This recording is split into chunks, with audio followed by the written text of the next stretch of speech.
So the mass of this, we have one sulfur. Oh, 3.2 times 10. I think we did this, didn't we? Yeah. All right, we'll move on. Okay, percentage composition by mass. That we did earlier. I'm going out of order. So, we did calcium fluoride already. 48.67% fluorine. The rest, calcium. Okay, calculate the percentage composition by mass of aluminum sulfate. This we didn't do, correct? Or did we? Okay. All right, the first thing is aluminum. Is that, what do you think? Is that an ionic compound or molecular compound? This looks ionic. I mean, we got the sulfate ion, we got aluminum, we got metal, non-metal. Aluminum, what's the charge on aluminum? 3 plus. It's fixed charge. We don't need Roman numeral. Sulfate?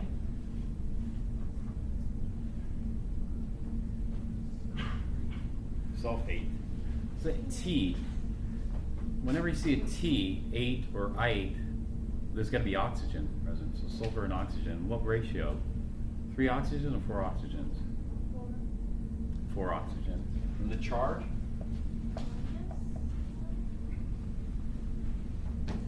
-4? No, not -4. If you have the periodic table, which you will, you'll have the periodic table in front of you, so you'll be able to see it here. And so we start off here. What's the charge here? -4, -3, -2. It's going to be a -2. So 2 minus. And so how many aluminums, how many sulfates will balance things out? 2 aluminums and 3 sulfates. So this would be the formula for aluminum sulfate. It's an ionic compound. Ionic compounds structurally are going to be different than molecular compounds. So aluminum sulfate. All right, and so what we're trying to figure out is the mass. So actually I'm gonna speed it up just a little bit here.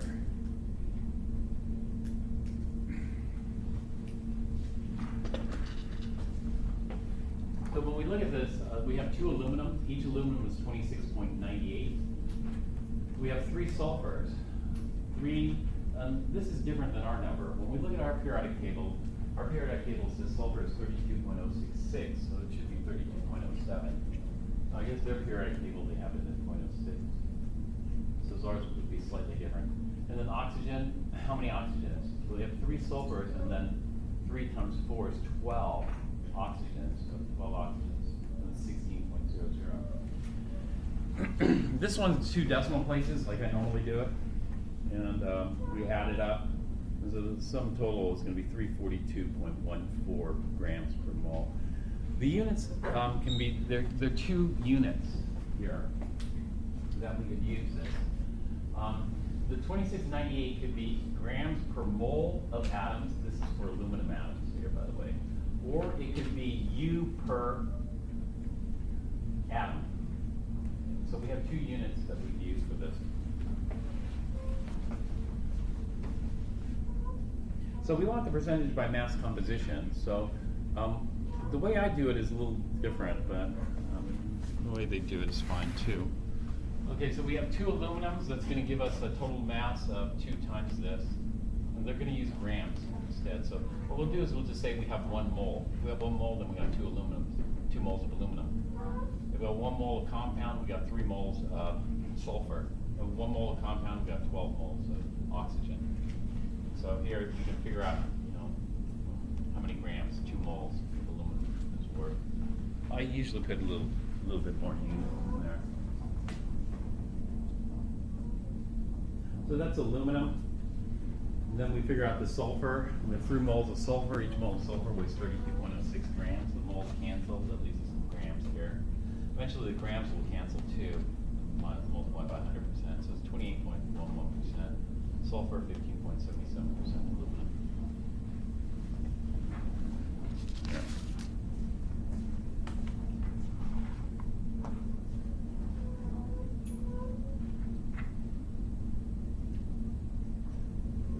The way I do it though is different than the way they're doing it, because since the rules for sig figs are different, I do it within one set. Like for example here, you would have to mentally keep track of the sig figs as you're doing this, you know.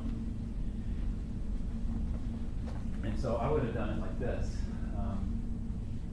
You know, I got two aluminums. Two aluminums is going to be 2 times 26.98. And then now the units can vary. It can be either U's or grams. But anyway, what does that come out to? 2 times 26.98. So we punch that in.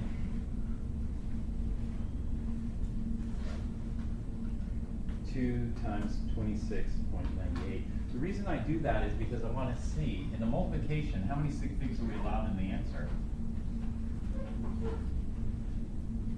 Well, in this case, how many sig figs would we be allowed in the answer? 4. And so it's 53.96.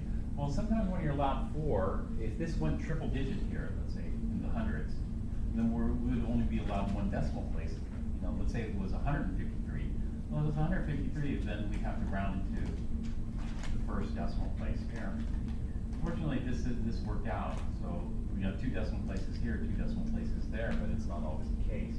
And so we have 2 aluminums, 3 sulfurs. And so 3 times, I'll just use my the number we got the other day, 3 times 3207. And so does this say double digit or does this go triple digit? Because if it does, then it screws up the sig figs. Well, we're just within 96.21. We're just within double digits. A little bit more, we would have been triple digits, which would knock 1 decimal place out. And then we have 12 oxygens. 12 times 16.00. Okay, so that's 12 times 16. Oh, here we want triple digit. How many sig figs are we allowed? We're allowed 4 sig figs. And so I can go 192.0, but is the second 0 allowed or no? So the second 0, I got a subscript.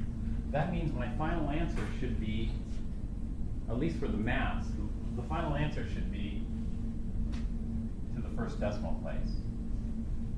And so they got it to the second. Do you see that? They put it to the second decimal place, and they end up with 5 sig figs. There's Dan. But because of this, in other words, they're kind of mixing up the rules in this. So this is why I wouldn't do it like they're doing it. I just multiply it out and then add it up. That way I can keep track of all the sig figs to go along.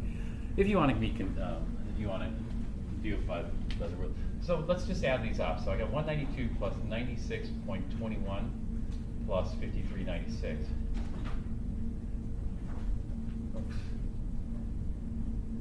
Which comes out to 342.17. 342.17. I get 0.17 because my sulfur is a little different than their sulfur. 0.03. This would be U per formula unit, Al2SO4 or it would be grams per mole of formula units. And since this doesn't form molecules, we can't say U per molecule. So I'm going to leave the units off because we have a choice. We could either do it in U or we could do it in grams. Pretty simple, just do it in grams, but we want to have all options open. And so if I want to figure out the percent sulfur, I just do this. What's the total sulfur in there? The total sulfur is 53.96 U or gram over the total mass, which is 342.17 U or gram times 100%. And so in the final answer, I got 4 sig figs in the numerator, I got 4 sig figs in the denominator, not 5 sig figs like they got there. Although, the rules for sig figs aren't perfect. The rules for sig figs aren't perfect because, I got 2 decimal places, 2 decimal places, 2 decimal places. It only makes sense that my final answer should have 2 decimal places. But if we're going to follow the rules, then where do you make exceptions? Where do you not make exceptions? Well, we can make exceptions later.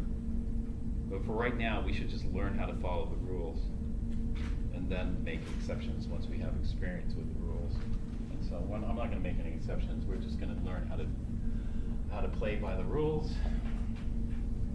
And if you play by the rules, then nobody can fault you. But if you start making exceptions here and there, then you're going to have to justify those exceptions, as being reasonable. Okay, let's invert that times 5396. And this comes out 15.769% sulfur by math. Okay, oops, what am I doing? Aluminum, sorry, aluminum. Okay, then we go to sulfur. The percent sulfur by mass is equal to, we have a total of 96.21 parts of sulfur for every 342.17 parts of aluminum sulfate, that's 100%. So do this one next, 96.21 divided by 342.17. That gives me 28.117% sulfur. And then finally, percent oxygen. Percent oxygen is going to be 192 parts of oxygen for every 342.17 parts of aluminum sulfate times 100%. So we're just taking the parts for parts and normalizing it to 100. So that's going to be 192 divided by 342.17 times 100. 5611. 56.112%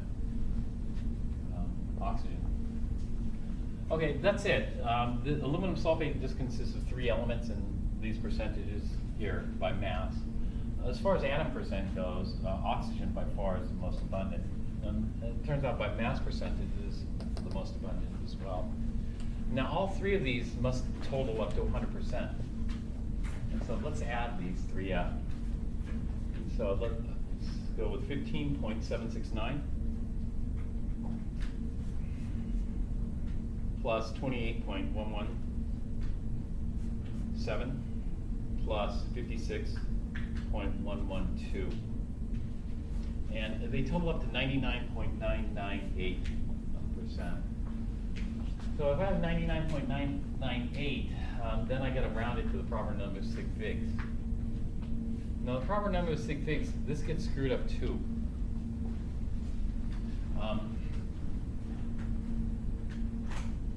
Well, actually it doesn't, because I'm allowed, how many decimal places am I allowed? Looks like all 3 of these have 2 decimal places allowed, so I'm allowed 2 decimal places here. And so this should round to 2 decimal places, 100.00%. And so this slight error here is due to rounding.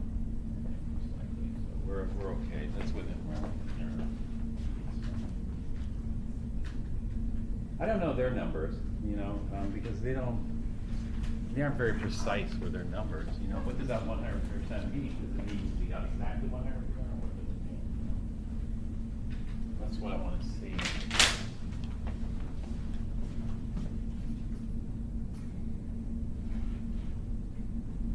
This, I don't like the way this is phrased. Aluminum chlorate is 38.35% chloride. Is chlorate and chloride the same thing? No.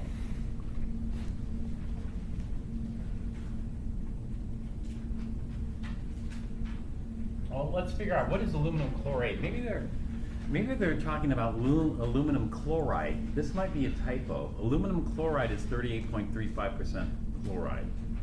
Maybe that's a typo.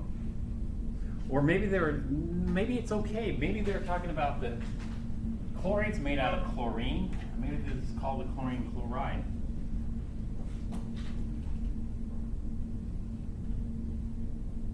And So let's take a look at this. What is aluminum chlorate? Well, we know what aluminum is. Aluminum's 3 plus. What is chlorate?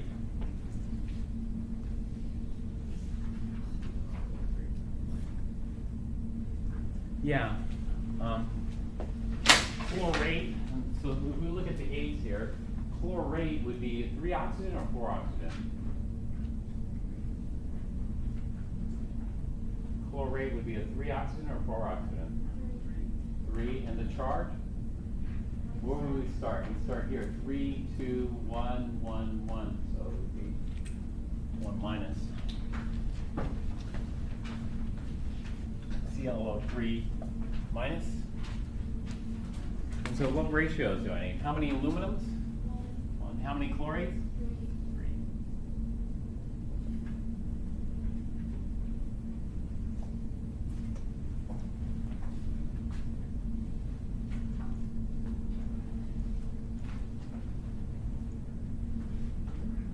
Maybe this was a typo. I wonder what the percent chloride is in aluminum chloride. But it wasn't a typo with that. You know what the typo was?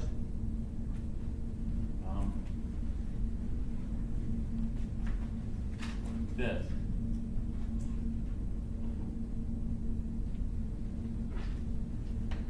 What they meant to say is aluminum chlorate is 38.35%,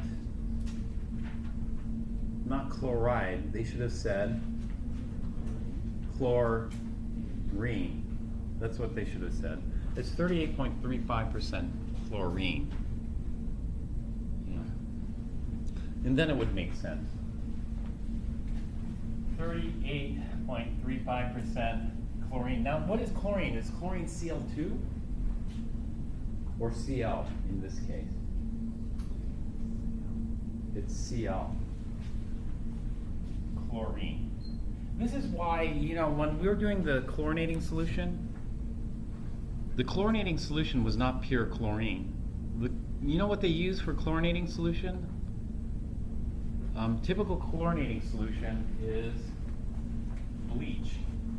You know, the formula for bleach is sodium hypochlorite. So it's Na, and do you know what hypochlorite is? If that's chlorate, if this is chlorate, what is hypochlorite?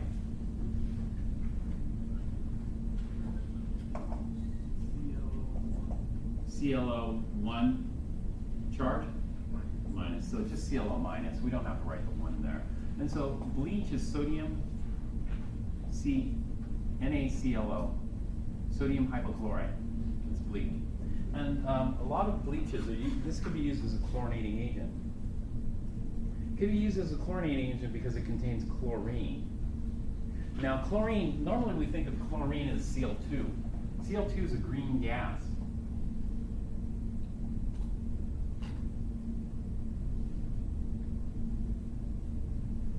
Gas. And so when I think about chlorine, I'm talking about, it's like water, you know. Water is like 89% oxygen. Does that mean that water consists of 89% O2 molecules in there? So for example, if I'm underwater, you know, is that what the fishes breathe? They breathe the O2 molecules? Since water is 89% oxygen, they could just breathe the water molecules, and water molecules will give them 89% oxygen. Will that happen? No, that's because we got atoms of oxygen trapped in there. And so when we're talking about chlorine, this is why when we're doing the chlorinating solution, I wrote it out like this because I didn't want to confuse people by writing Cl or whatever or whatnot. But we're talking just atoms of chlorine. Just like in water, you know, there's 1 atom of oxygen for every water molecule. So that's it. Now they're talking about chloride. You know, so there's no chlorine in here. There's no Cl2 in there. Cl2 is a green gas. But we do have chlorine atoms in there. But do we have chloride ions in there? So let's say, for example, hey, I ran out of bleach. But bleach contains chloride, doesn't it? And so if bleach contains chloride, I'll just sprinkle some salt in. Like, go get a jar of table salt and just sprinkle it into the pool. And then I'm going to chlorinate your swimming pool by adding chloride to it. Do you think that's going to work? No, it's not going to work. And so this slide really bothers me. Aluminum chlorate. In fact, when we think about chloride, you know, because this is chemistry, we think about chloride, we think Cl minus, right? Now, one way of visualizing what's going on with of this, you know, chloride and hypochlorite are totally different. So if you do run out of table salt for your French fries, don't sprinkle bleach on them. Would you sprinkle bleach instead? And you wouldn't, because it tastes awful. It tastes awful. But why would it taste awful? It would taste awful because, I mean, these two are totally different. This is chloride, and this is not chloride. And so when we look at this, basically this is what we have. Let's imagine this as being an O2 minus. If we have an O2, we don't split it apart into ions, but this is a way to understand the properties of this. To understand the properties of this, let's imagine O as being O2 minus, or oxide, and then Cl would be what? If oxygen is 2 minus, then chlorine must be plus 1. Now, this is what accounts for the major difference here. Chloride, table salt, is not going to be a good chlorinating agent. I mean, you could put your pool at 1 ppm table salt, or 5 ppm table salt, or 100 ppm table salt. It's not going to make any difference, you know. And the reason is because this chloride is a negative charge on the chlorine. However, this chlorinating agent, the bleach, doesn't. This is a chlorinating agent, and when you look at the chlorine here is different than the chlorine here. Now, bleach is what we call an oxidizer, or an oxidizing agent. What do oxidizing agents do?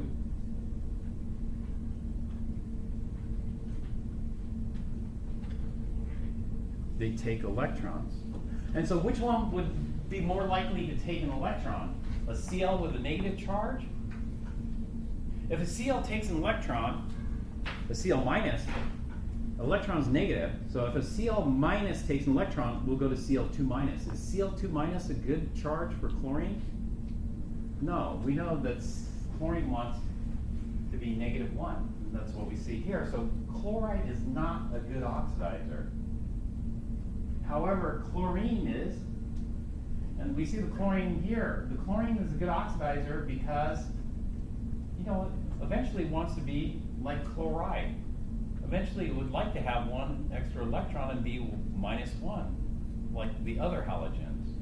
And so this is why bleach is a good bleaching agent, a good oxidizer, because of the chlorine in here. And so to call this chloride is problematic. And so let's take a look at chlorate. Would chlorate be an equal to hypochlorite? Stronger or weaker as a bleaching agent, as an oxidizer? And so if we look at chlorate, we imagine the oxygens as being oxides, let's say. And we have 3 of them. So we got 3 of these O2 minuses and 1 chlorine, and this whole thing has to add up to -1. And so what is chlorine here? The charge on chlorine. We don't call it, what would the oxidation state of chlorine be here? +5. I'm going to put Roman numeral because a full-on charge of +5 is pretty tough. And so what would be a better bleaching agent? Chlorate or hypochlorite? Or would they be about the same? Which one do you think wants electrons more? Chlorine with a plus charge or chlorine with a +5 charge? Which one would want negative electrons more? A +1 or a +5? +5. So this would be a much more powerful bleaching agent, aluminum chloride. But it's not the most powerful. The most powerful chlorinating agent or bleaching agent would be with chlorine and at what charge. So let's take a look at the periodic table and we'll take a look at the charges. You know, the charges we can get from the periodic table. You know, for example, all these want to be -1. But there are other options too, because over here we got, these are going to be plus, plus, plus, plus, plus, plus, plus, plus 7. And so chlorine's very interesting because chlorine's charge can range from -1 all the way to plus 7. And so it turns out that chloride isn't the best. There's something better. What is it? Chloride's worse. There's something better than chlorate. Perchlorate. Perchlorate. Perchlorate is even better because let me show you what perchlorate is. If we look at what's the formula for perchlorate? If this is chlorate, then what is perchlorate? ClO4 charge minus. Now let's treat each oxygen as an oxide. So we got 4 of those. We don't split it apart. This whole thing has to be taken as one unit. But this is just to analyze, because we're analyzing structure and composition. And then we have 1 chlorine. That chlorine's going to be plus 7. This is the best stuff. But, it's the best stuff, but it's going to be dangerous stuff. So we don't want to use it. But this is going to be the most powerful bleaching agent of them all. But, for household use, do you want the most powerful bleaching agent? There's enough problems with the least powerful of bleaching agents here. So you got to dilute it down. If you have a much more powerful bleaching agent than that, you're asking for trouble. And so to call this chloride, I would never say, what is the percent chloride in perchlorate? It makes no sense. Chloride is a -1.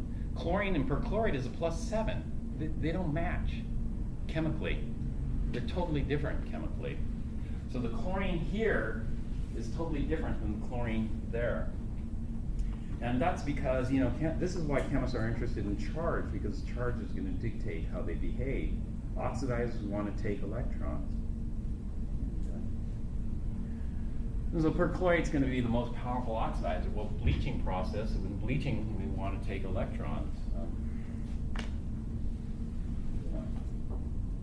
And so we need to change the wording here. If I were to correct the wording, this must be a typo, I think. Aluminum chlorate is 38.35% chlorine. And this is not Cl2, it's just Cl. What mass of aluminum chlorate is needed as a source of 50.0 milligrams of chlorine, not chloride? Okay.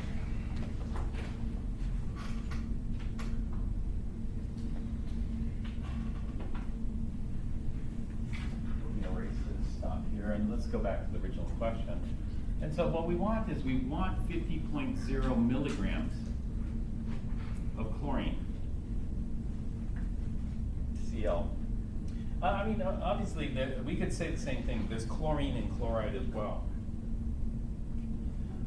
But there's no chloride in this. And so what this is 38.35 parts of chlorine, Cl, per 100 parts of what? Aluminum chlorate. Now this is by mass. And so what are the parts? Does it have to be pounds? Like 38.35 pounds of chlorine for every 100 pounds of aluminum chlorate? Does it have to be grams? No, it could be any units, any mass units. So this is any mass unit. It could be pounds, it could be grams. But for this particular problem, the easiest would just be milligrams. So if we just did this, we say for every 100 milligrams of aluminum chlorate, we have 38.35 milligrams of chlorine.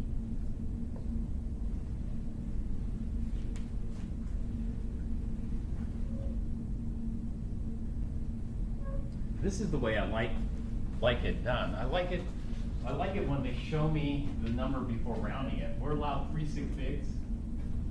And so they carried some extras, and then they rounded it here, which is good. And the situation is, you know, I don't correct these slides. These are straight from the publisher, but you have to realize the same thing happens in the textbook as well. You know, there are going to be errors. Not only that, there are going to be inconsistencies, because so far the people who've been solving the homework problem haven't been showing the number before rounding. They just go straight to the rounded number. Okay, that's something I don't like, but some people like it. But there are multiple people working on the book, so all the books are consistent.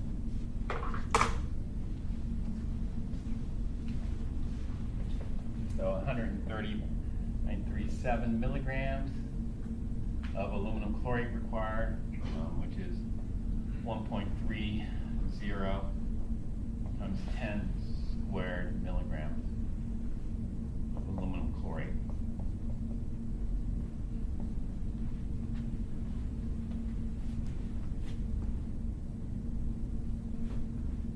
Okay, percentage composition by mass, we kind of started off with this because we were looking at composition. So looking at all the different ways we could express composition. So we already did something like this.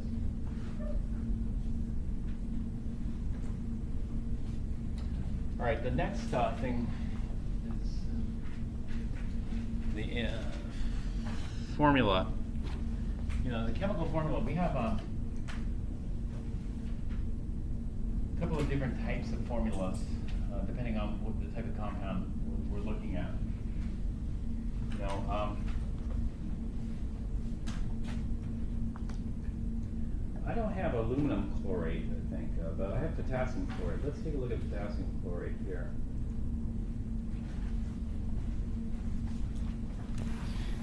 Here's potassium chlorate. Is it an ionic compound or a molecular compound?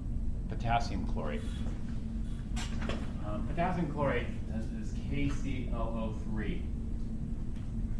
Is it an ionic compound or a molecular compound? It's ionic. In ionic compounds, we form molecules or we form a lattice structure. We form a lattice structure like this. And so you can see the chlorate ion is this. It's a Cl, which is the green, 3 oxygens, ClO3 minus. The potassium ions are these purple ones here. And so is there a molecule, can you see a molecule of potassium chlorate in there? For example, if I pick this potassium ion, does it form